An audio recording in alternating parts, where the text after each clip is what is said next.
പെട്ടെന്നൊരു ബിരിയാണി കഴിക്കാൻ തോന്നിയാൽ തയ്യാറാക്കാൻ പറ്റുന്ന നല്ല അടിപൊളി തലശ്ശേരി ചിക്കൻ ബിരിയാണിയുടെ റെസിപ്പി ഉണ്ടല്ലോ. വളരെ പെട്ടെന്ന് തന്നെ നമുക്കിത് തയ്യാറാക്കി എടുക്കാവുന്നതാണ്.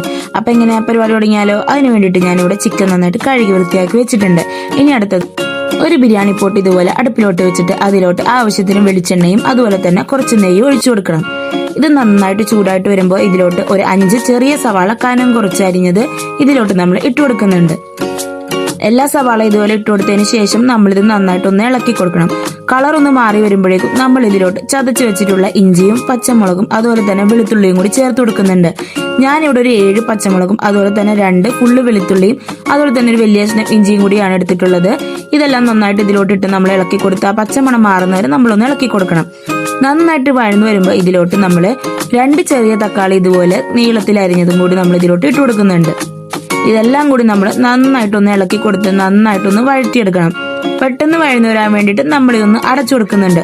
1 മിനിറ്റ് ഒന്ന് അടച്ചു കൊടുക്കുമ്പോഴേക്കും നമുക്ക് പൊടികളായിട്ടുള്ള 1 ടീസ്പൂൺ മഞ്ഞൾപ്പൊടി, 1 ടേബിൾ സ്പൂൺ മല്ലിപ്പൊടി, 1 teaspoon garam masala, 1 table spoon biryani masala, അതുപോലെ തന്നെ 2 ടേബിൾ സ്പൂൺ മീറ്റ് മസാല ഇതെല്ലാം കൂടി ഇതിലോട്ട് ഇട്ടതിന് ശേഷം നന്നായിട്ട് നമ്മളൊന്ന് വഴറ്റിയെടുക്കണം.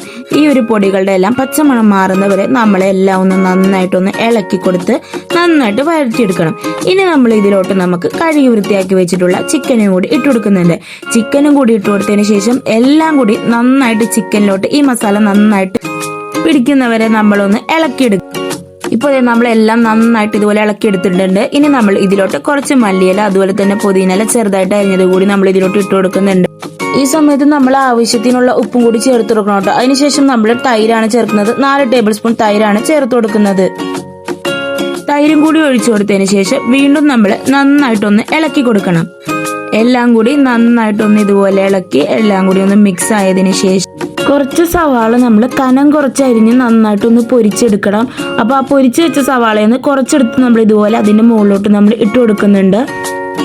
കുറച്ച് സവാള നമ്മൾ ഇതിലോട്ട് ഇട്ട് കൊടുക്കുന്നുണ്ട്. ഇപ്പൊ എല്ലാം നന്നായിട്ട് മിക്സ് ആയിട്ട് വന്നിട്ടുണ്ട്. നമ്മൾ ഇതിലോട്ട് വെള്ളമൊന്നും ചേർത്ത് കൊടുക്കുന്നില്ല, കാരണം ചിക്കനിൽ നിന്ന് അത്യാവശ്യം നന്നായിട്ട് വെള്ളം ഇറങ്ങുന്നുണ്ട്.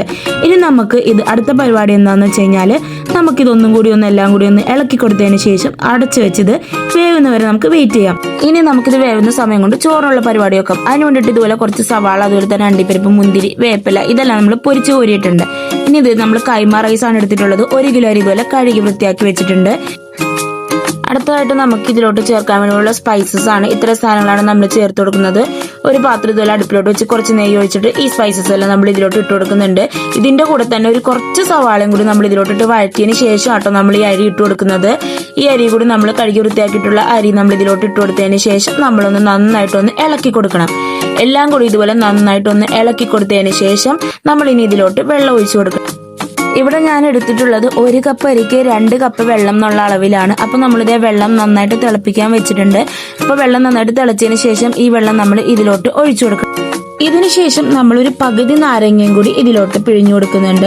പകുതി നാരങ്ങ നീരും കൂടി പിഴിഞ്ഞു കൊടുത്തതിന് ശേഷം ആവശ്യത്തിന് ഉപ്പും കൂടി ചേർത്തിട്ട് അതോടൊപ്പം തന്നെ നമ്മൾ ചിക്കന്റെ കുറച്ച് വെള്ളം നമ്മൾ ഇതിലോട്ട് ചേർത്ത് കൊടുക്കുന്നുണ്ട്.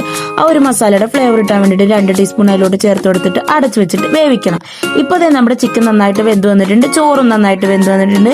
ഇനി ഈ ചിക്കന് മുകളിലോട്ട് നമ്മൾ വെന്തിട്ടുള്ള ചോറ് ഇട്ട് കൊടുക്കുന്നുണ്ട്. ചോറെല്ലാം നന്നായിട്ട് ഫുള്ള് ഇട്ട് കൊടുത്തതിന് ശേഷം നമ്മൾ കുറച്ച് 2 ടേബിൾ സ്പൂൺ നെയ്യ് കൂടി ഒഴിച്ചു കൊടുക്കുന്നുണ്ട്. അതോടൊപ്പം തന്നെ നമ്മൾ കുറച്ച് ബിരിയാണി മസാല ഇതിന്റെ മുകളിലോട്ട് നമ്മൾ കുറച്ചിങ്ങനെ വെതറി കൊടുക്കുന്നുണ്ട്.